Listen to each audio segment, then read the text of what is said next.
Hello friends, आज हम second lecture लेके आए आपके सामने, जिसमें सॉलिड स्टेट के क्लासिफिकेशंस के बारे में हम डिस्कस करेंगे और इसमें कौन सी प्रॉपर्टीज होती है इनके बारे में हम बताएंगे।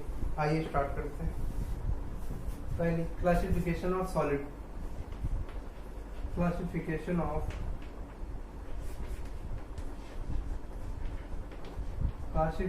Of solid.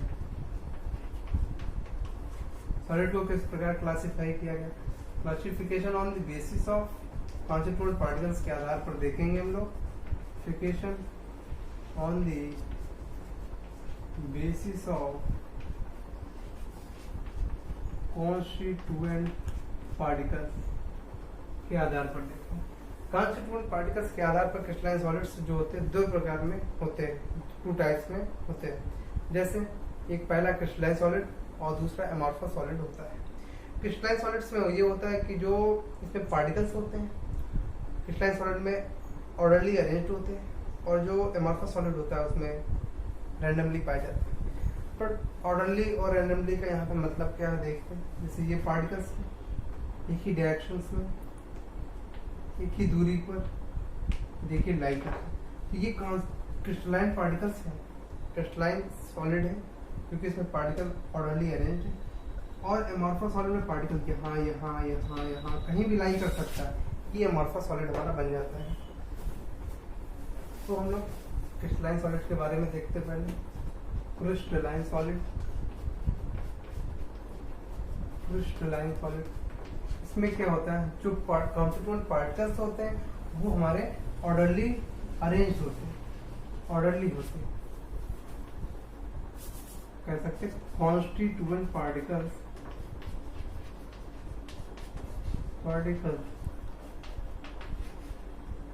Arrange orderly. और इसी क्रिस्टलाइन सॉलिड्स को एक और नाम दिया जाता है, उसका नाम है true solid. It is also called true solid.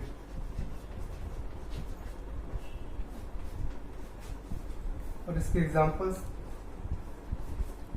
कोई भी एग्जांपल ले सकते हैं, जैसे KNO3, NaCl एंड क्वार्ड, यही इसके एग्जांपल्स हैं। और अब हम सेकंड टाइप देखेंगे। इसका सेकंड टाइप कौन सा है? Amorphous solid. एमॉर्फस सॉलिड के बारे में हम देखेंगे कि एमॉर्फस सॉलिड क्या है। एमॉर्फस सॉलिड, एमॉर्फस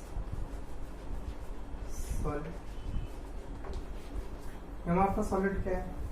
इसमें जो होते हैं कॉन्स्टिट्यूएंट पार्टिकल्स होते हैं, constituent particles lie randomly।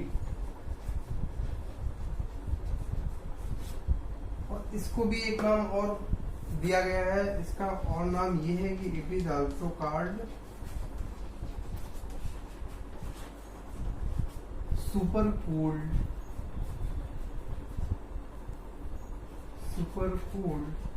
Liquid. और इसके एग्जांपल्स, जैसे पहला एग्जांपल इसका लेते, बटर, रबर,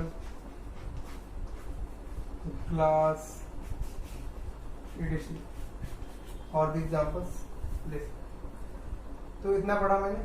और इसमें हम देखेंगे कि एनिसोट्रॉपिक और आइसोट्रॉपिक प्रॉपर्टीज क्या होती है, जो हमें बहुत इंपॉर्टेंट होती है, इसमें पूछी जाती है अक्सर क्वेश्चंस में, यही अराइज होते हैं। जैसे आइसोट्रॉपिक प्रॉपर्टीज। आइसोट्रॉपिक प्रॉपर्टी क्या होती है?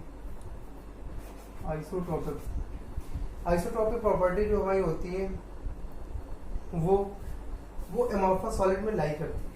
एमॉर्फस सॉलिड मतलब में आइसोट्रॉपिक प्रॉपर्टीज लाई करती हैं। जैसे इसमें जो आइसो मीन्स है, बताया जाता है कि iso means same and trophy means property, it means same property. तो एमॉर्फस में तो आप कह सकते हैं पार्टिकल इधर उधर लाई करते हैं, कोई भी कुछ हो सकता है, पर नहीं, ऐसा नहीं है। तो इसमें जो एमॉर्फस सॉलिड में पार्टिकल सिर्फ इधर इधर यहाँ कहीं भी लाई कर रहे हैं, तो जब एक निश्चित डायरेक्शन में हम लोग चलते हैं तो देखिए पार्टिकल इधर इधर कहीं भी है, पर एक डायरेक्शन में देखो सेम आ रहा है मेरा, कोई पार्टिकल्स टकरा नहीं रहे, एक भी पार्टिकल्स में टकरा रहे। तो एक निश्चित डायरेक्शन में इधर गया अगर मैं, तभी पार्टिकल नहीं टकरा रहे, इधर गया, सेम प्रॉपर्टीज हो रही है। तो इसीलिए इसको आइसोट्रोपिक प्रॉपर्टीज एमॉर्फस सॉलिड को कहा गया है। पर इसमें अब एक बहुत इंपॉर्टेंट चीज आती है कि आइसोट्रोपिक हम लोग ये कह सकते हैं कि हाँ ये प्रॉपर्टीज में लाई करती है, पर कौन कौन सी प्रॉपर्टीज होती है जो इसमें लाई करती है, तो वो भी प्रॉपर्टीज इंपॉर्टेंट है, जानना चाहिए। जैसे पहला रिफ्रैक्टिव इंडेक्स, रिफ्रैक्टिव इंडेक्स एक प्रॉपर्टी, और इसकी दूसरी प्रॉपर्टी इसमें होना चाहिए सेम, कौन सी, थर्मल प्रॉपर्टी भी होती है, thermal property. And third is electrical property,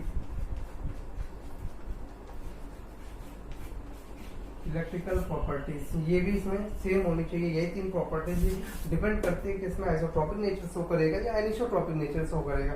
and now we can discuss about anisotropic properties. वो क्या है एनिसोट्रोपिक प्रॉपर्टीज, तो आइए देखते हैं। एनिसोट्रोपिक प्रॉपर्टीज, ये जो एनिसोट्रोपिक प्रॉपर्टीज ये हमारे क्रिस्टलाइन में लाई करते हैं। एनिसो मीन्स क्या होता है, different, aniso mean different, different. और ट्रॉपिक मीन्स मैंने आपको बताया ही है, ट्रॉपिक मीन्स प्रॉपर्टी मैंने आपको बताया ही है। तो क्रिस्टलाइन में क्या होता है, ये ऐसे जब इस डायरेक्शन में जाते हैं, देखिए बीच में स्पेस आया, फिर पार्टिकल्स आया, फिर स्पेस आया, फिर पार्टिकल, तो इसमें जो है प्रॉपर्टीज हमारी चेंज हुआ करती है, इसलिए यहाँ पर एनिसोट्रोपिक प्रॉपर्टीज हमारी शो करती है। तो प्रॉपर्टीज मैंने बताया, रिफ्रैक्टिव इंडेक्स और थर्मल प्रॉपर्टीज भी होती है, और इलेक्ट्रिकल प्रॉपर्टीज भी इसमें होती है। तो अब हम लोग बात करेंगे, एक प्रोसेस बताया जाता है सॉलिड में कि एनेलिंग प्रोसेस क्या होती है।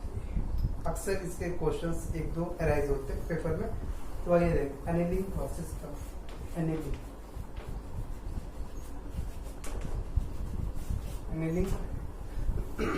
एनेलिंग में क्या होता है, जैसे कोई खिड़की है, माना ये खिड़की है, सनलाइट आई दिन में, इस पे हुई, हीट हुई है, और फिर शाम को जब सनलाइट चली जाती है तो फिर इससे ये कोल्ड हो जाता है। तो इसमें क्या होता है कि जो कॉन्स्टिट्यूएंट पार्टिकल्स होते हैं, कभी हीट होते हैं, कभी कोल्ड होते हैं, तो वो particles settle down at the bottom of the glass, वो ग्लास के बॉटम में लाई कर देते हैं। जैसे माना है कि खिड़की है, विंडो, और यहाँ पर ये पार्टिकल्स लाई कर रहे हैं, और जब इस पर सनलाइट पड़ी, सनलाइट, ठीक है, तो क्या हुआ कि ये हीट हुआ, और फिर आप इवनिंग टाइम में क्या होता है, कोल्ड हो गया।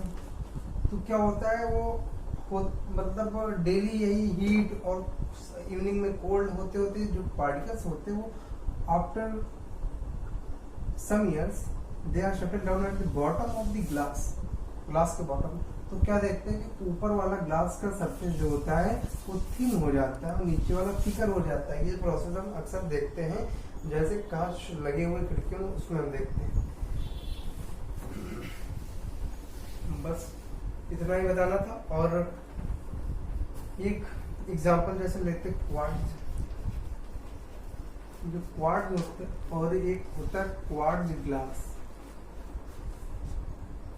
क्वार्ट्ज ग्लास क्या है, ये क्रिस्टलाइन है कि एमॉर्फस से देखेंगे। अगर क्वार्ट्ज लिखा है तो ये क्रिस्टलाइन है, अगर क्वार्ट्ज ग्लास आया हुआ है तो ये अमॉर्फस हो जाएगा, क्योंकि पार्टिकल्स, कॉन्स्टिट्यूएंट पार्टिकल्स रैंडमली लाई करेंगे इसमें। पर एक चीज और देखिए, वो क्या कि अमॉर्फस सिलिका क्या है।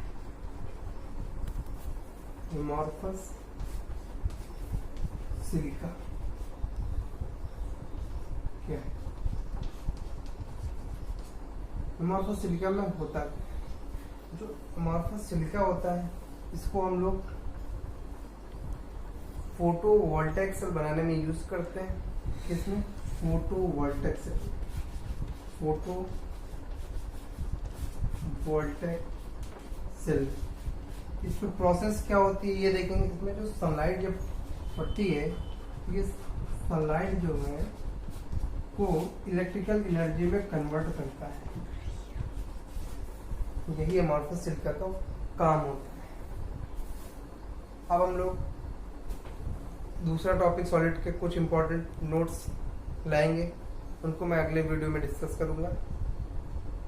अगर आपको मेरा वीडियो पसंद आया हो तो लाइक और सब्सक्राइब करें। Thank you.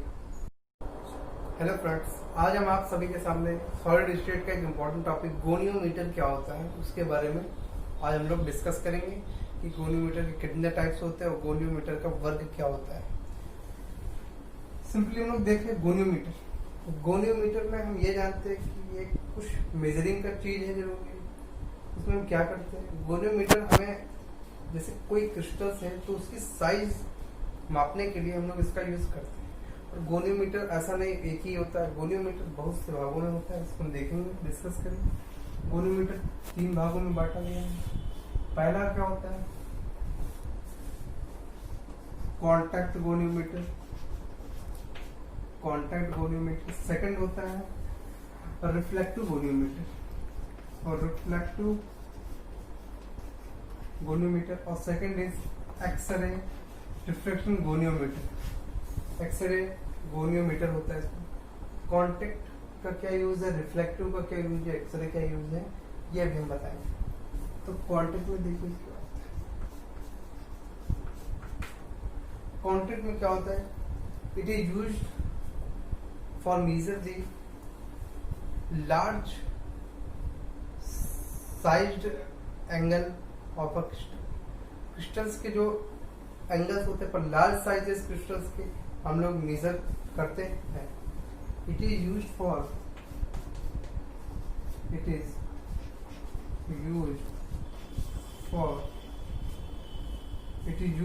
measure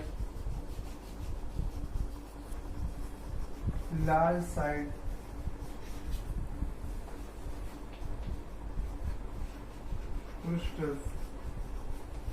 crystals। तो कॉन्टैक्ट का हमने देखा कि ये लार्ज साइज होता है। अब रिफ्लेक्टिव का हम लोग देखेंगे क्या होता है। रिफ्लेक्टिव में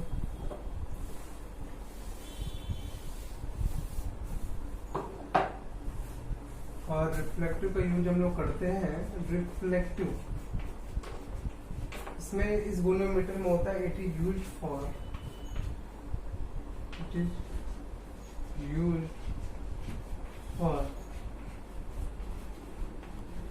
स्मॉल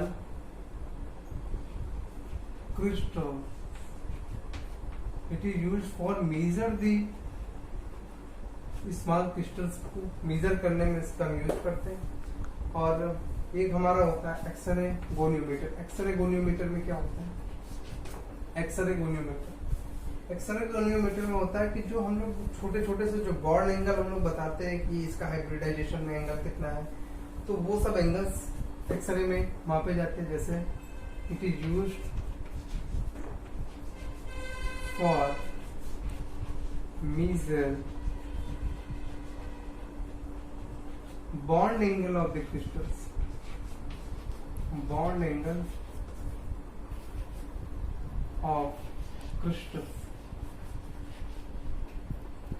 ठीक है।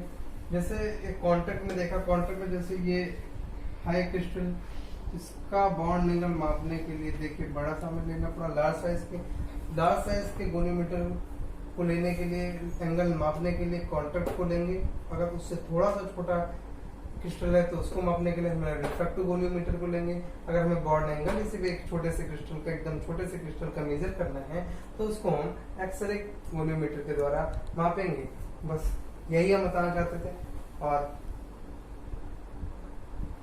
जो हमारे इंपॉर्टेंट टॉपिक होंगे वो हम अपने अगले लेक्चर में लेके आएंगे। Thank you.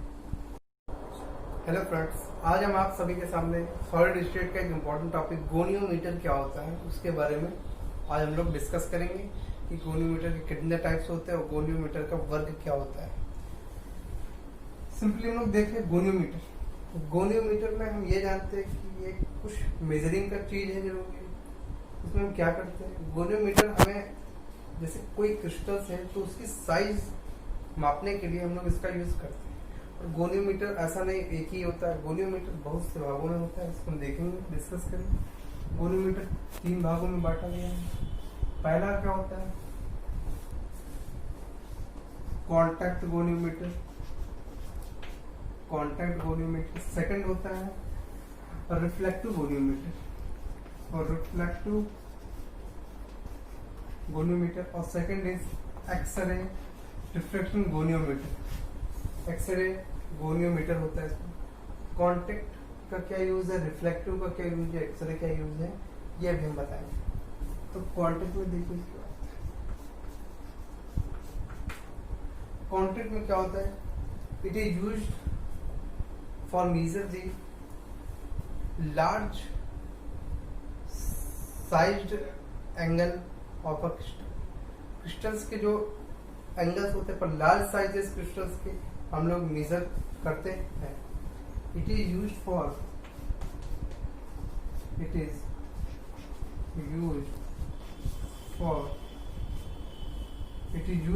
Major large size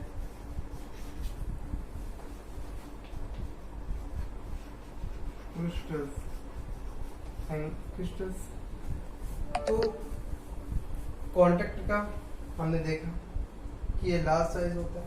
अब रिफ्लेक्टिव का हम लोग देखेंगे क्या होता है रिफ्लेक्टिव में।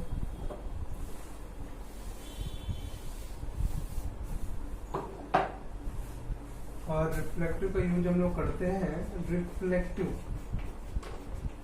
इसमें इस गोनियोमीटर में होता है it is used for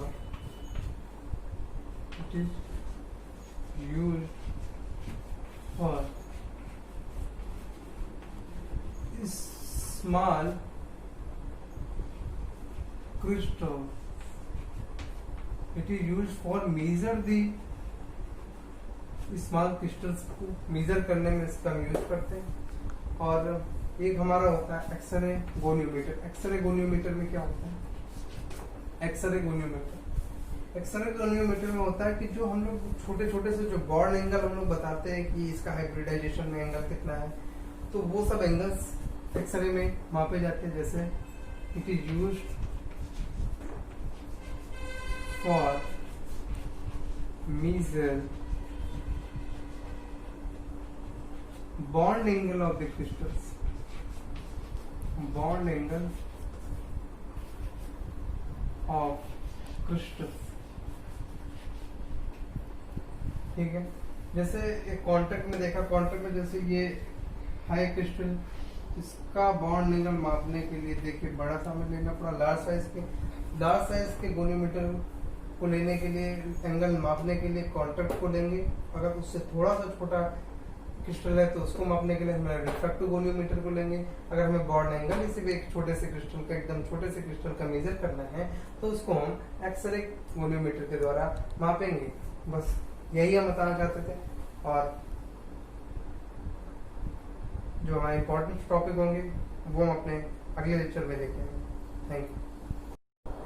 hello friends, आज हम आप सभी के सामने सॉलिड स्टेट का एक इम्पोर्टेंट टॉपिक गोनियोमीटर क्या होता है उसके बारे में आज हम लोग डिस्कस करेंगे कि गोनियोमीटर के कितने टाइप्स होते हैं और गोनियोमीटर का वर्ग क्या होता है। सिंपली हम लोग देखें गोनियोमीटर में हम ये जानते हैं कि ये कुछ मेजरिंग का चीज है जो उसमें हम क्या करते हैं। गोनियोमीटर हमें जैसे कोई क्रिस्टल्स है तो उसकी साइज मापने के लिए हम लोग इसका यूज करते हैं। और गोनियोमीटर ऐसा नहीं एक ही होता है, गोनियोमीटर बहुत से भागों में होता है, इसको हम देखेंगे, डिस्कस करेंगे। गोनियोमीटर 3 भागों में बांटा गया है। पहला क्या होता है कॉन्टैक्ट गोनियोमीटर, सेकंड होता है रिफ्लेक्टिव गोनियोमीटर और second is X ray diffraction goniometer. X ray goniometer होता है इसमें। कॉन्टेक्ट का क्या यूज है, रिफ्लेक्टिव का क्या यूज है, एक्सरे क्या यूज है, ये भी हम बताएंगे। तो कॉन्टेक्ट में देखिए क्या होता है। कॉन्टेक्ट में क्या होता है, it is use for measure the large sized angle of a crystal. Crystals के जो एंगल्स होते हैं पर लार्ज साइजेस क्रिस्टल्स के हम लोग मेजर करते हैं। It is use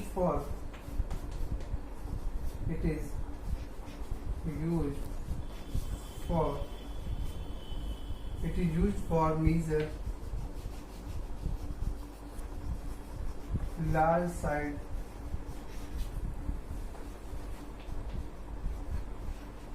crystals and crystals। तो कॉन्टेक्ट का हमने देखा कि ये लार्ज साइज होता है। अब रिफ्लेक्टिव का हम लोग देखेंगे क्या होता है रिफ्लेक्टिव में।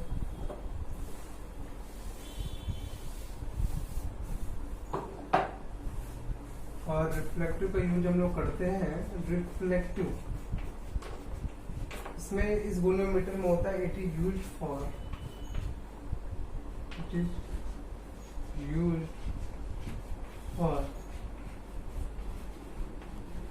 Small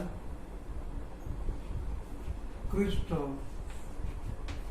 it is use for measure the small crystals को मेजर करने में इसका हम यूज करते हैं।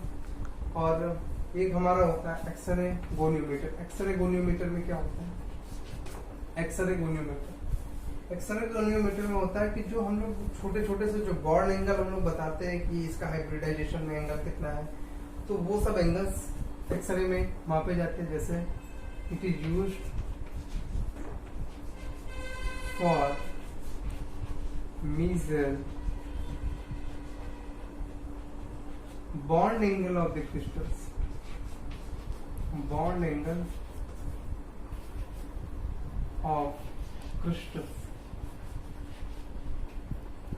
ठीक है, जैसे एक कॉन्टेक्ट में देखा, कॉन्टेक्ट में जैसे ये हाई क्रिस्टल, इसका बॉन्ड एंगल मापने के लिए देखिए बड़ा सा हमें लेना पड़ा। लार्ज साइज के गोनियोमीटर को लेने के लिए, एंगल मापने के लिए कॉन्टेक्ट को लेंगे। अगर उससे थोड़ा सा छोटा क्रिस्टल है तो उसको मापने के लिए हमें रिफ्रैक्टिव गोनियोमीटर को लेंगे।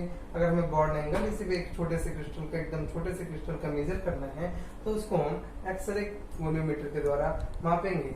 बस यही हम बताना चाहते थे। और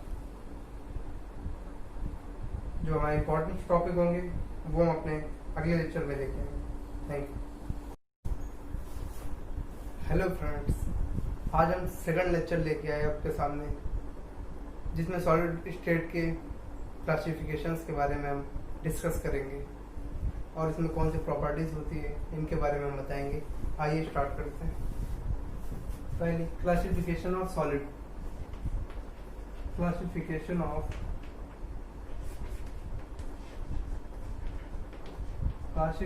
ऑफ सॉलिड। सॉलिड को किस प्रकार क्लासिफाई किया गया। Classification on the basis of constituent particles के आधार पर देखेंगे हम लोग। Classification on the basis of constituent particles के आधार पर देखते हैं। कॉन्स्टिट्यूएंट पार्टिकल्स के आधार पर क्रिस्टलाइन सॉलिड्स जो होते हैं दो प्रकार में होते हैं, टू टाइप्स में होते हैं। जैसे एक पहला क्रिस्टलाइन सॉलिड और दूसरा एमॉर्फस सॉलिड होता है। क्रिस्टलाइन सॉलिड्स में ये होता है कि जो इसमें पार्टिकल्स होते हैं क्रिस्टलाइन सॉलिड में ऑर्डरली अरेंज्ड होते हैं, और जो एमॉर्फस सॉलिड होता है उसमें रैंडमली पाए जाते हैं। बट ऑर्डरली और रैंडमली का यहाँ पे मतलब क्या है देखते हैं। जैसे ये पार्टिकल्स एक ही डायरेक्शंस में, एक ही दूरी पर, देखिए लाइक है, तो ये क्रिस्टलाइन पार्टिकल्स हैं, क्रिस्टलाइन सॉलिड है क्योंकि इसमें पार्टिकल ऑर्डरली अरेंज्ड है। और एमॉर्फस सॉलिड में पार्टिकल यहाँ यहाँ यहाँ यहाँ कहीं भी लाई कर सकता है, ये एमॉर्फस सॉलिड हमारा बन जाता है। तो हम लोग क्रिस्टलाइन सॉलिड के बारे में देखते पहले। क्रिस्टलाइन सॉलिड,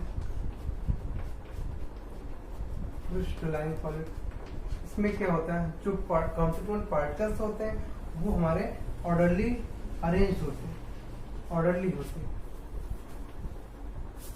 कह सकते हैं कॉन्स्टिट्यूएंट पार्टिकल्स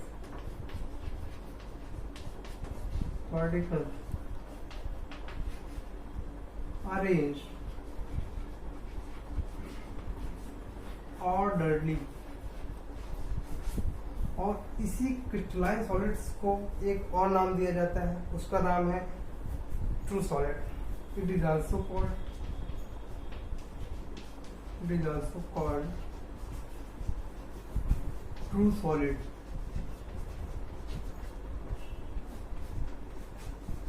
और इसके एग्जांपल्स, कोई भी एग्जांपल ले सकते हैं, जैसे KNO3, NaCl एंड क्वार्ट, यही इसके एग्जांपल्स हैं। और अब हम सेकंड टाइप देखेंगे। इसका सेकंड टाइप कौन सा है? Amorphous solid. एमॉर्फस सॉलिड के बारे में हम देखेंगे कि एमॉर्फस सॉलिड क्या है। Amorphous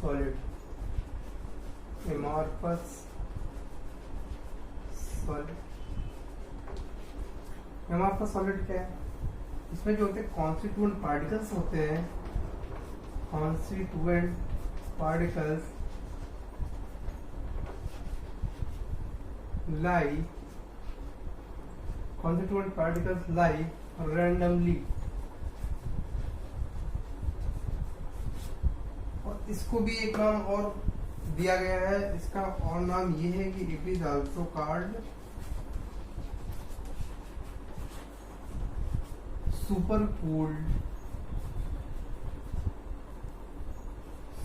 cooled liquid. और इसके एग्जांपल्स, जैसे पहला एग्जांपल इसका लेते, बटर, रबर, ग्लास, EDC। और भी एग्जांपल्स ले। तो इतना पढ़ा मैंने। और इसमें हम देखेंगे कि एनिसोट्रॉपिक और आइसोट्रॉपिक प्रॉपर्टीज क्या होती है, जो हमें बहुत इंपॉर्टेंट होती है, इसमें पूछी जाती है अक्सर क्वेश्चंस में, यही अराइज होते हैं। जैसे आइसोट्रॉपिक प्रॉपर्टी क्या होती है? आइसोट्रॉपिक प्रॉपर्टी जो हमारी होती है वो एमॉर्फस सॉलिड में लाई करती है। एमॉर्फस सॉलिड मतलब में आइसोट्रॉपिक प्रॉपर्टीज लाई करती हैं। जैसे इसमें जो आइसो मीन्स है, बताया जाता है कि iso means same and trophy means property.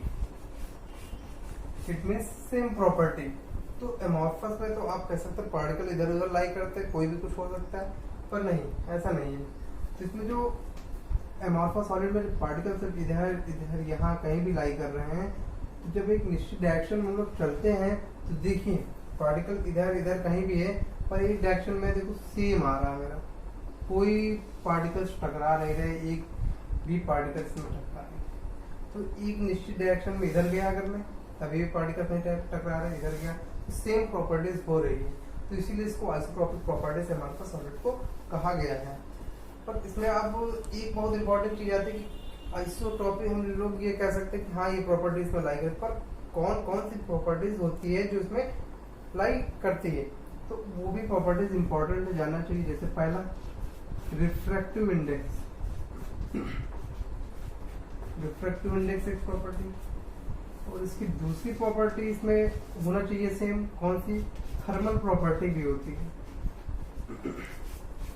Thermal property.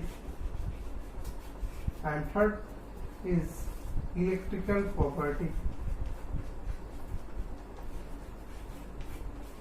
Electrical properties ये भी इसमें सेम होनी चाहिए। यही तीन प्रॉपर्टीज डिपेंड करती है कि इसमें आइसोट्रॉपिक नेचर शो करेगा या एनिसोट्रॉपिक नेचर शो करेगा।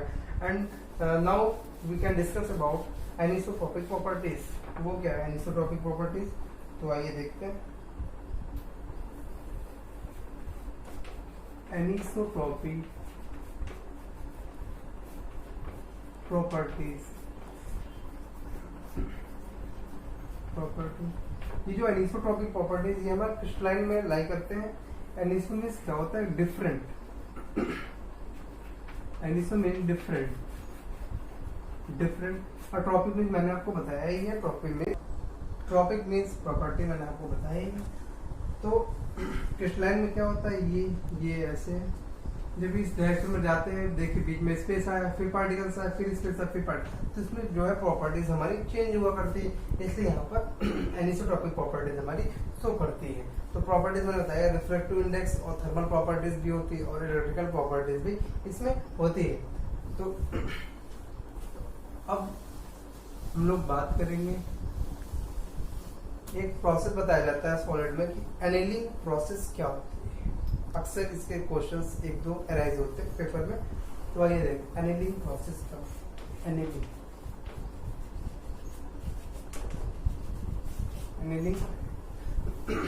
एनेलिंग में क्या होता है, जैसे कोई खिड़की है, माना ये खिड़की है, सनलाइट आई दिन में, इस पे हुई, हीट हुई है, और फिर शाम को जब सनलाइट चली जाती है तो फिर इससे ये कोल्ड हो जाता है। तो इसमें क्या होता है कि जो कॉन्स्टिट्यूएंट पार्टिकल्स होते हैं, कभी हीट होते हैं, कभी कोल्ड होते हैं, तो वो particles settle down at the bottom of the glass, वो ग्लास के बॉटम में लाई कर देते हैं। जैसे माना है कि खिड़की है, विंडो, और यहाँ पर ये पार्टिकल्स लाई कर रहे हैं, और जब इसमें सनलाइट पड़ी, सनलाइट, ठीक है, तो क्या हुआ कि ये हीट हुआ, और फिर आप इवनिंग टाइम में क्या होता है, कोल्ड हो गया। तो क्या होता है, वो मतलब डेली यही हीट और इवनिंग में कोल्ड होते होते जो पार्टिकल्स होते हैं, वो after some years they are shuttle down at the bottom of the glass के बॉटम। तो क्या देखते हैं कि ऊपर वाला ग्लास का सरफेस जो होता है वो थिन हो जाता है और नीचे वाला थिकर हो जाता है। ये प्रोसेस हम अक्सर देखते हैं, जैसे कांच लगे हुए खिड़कियों में, उसमें हम देखते हैं। बस इतना ही बताना था। और एक एग्जांपल जैसे लेते क्वार्ट्ज, जो क्वार्ट्ज होते हैं, और एक होता है क्वार्ट्ज ग्लास। क्वार्ट्ज ग्लास क्या है, ये क्रिस्टलाइन है कि अमॉर्फस से देखेंगे। अगर क्वार्ट्ज लिखा है तो ये क्रिस्टलाइन है, अगर क्वार्ट्ज ग्लास आया हुआ है तो ये अमॉर्फस हो जाएगा, क्योंकि पार्टिकल्स, कॉन्स्टिट्यूएंट पार्टिकल्स रैंडमली लाई करेंगे इसमें। पर एक चीज और देखें, वो क्या कि अमॉर्फस सिलिका क्या है। अमॉर्फस सिलिका क्या है,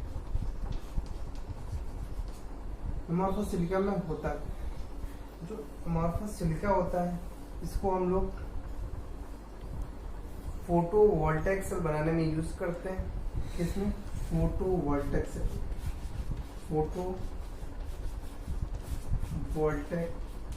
सेल। इसमें प्रोसेस क्या होती है ये देखेंगे। इसमें जो सनलाइट जब पड़ती है, ये सनलाइट जो है को इलेक्ट्रिकल एनर्जी में कन्वर्ट करता है, यही अमॉर्फस सिलिका का काम होता है। अब हम लोग दूसरा टॉपिक सॉलिड के कुछ इंपॉर्टेंट नोट्स लाएंगे, उनको मैं अगले वीडियो में डिस्कस करूंगा। अगर आपको मेरा वीडियो पसंद आया हो तो लाइक और सब्सक्राइब करें। Thank you.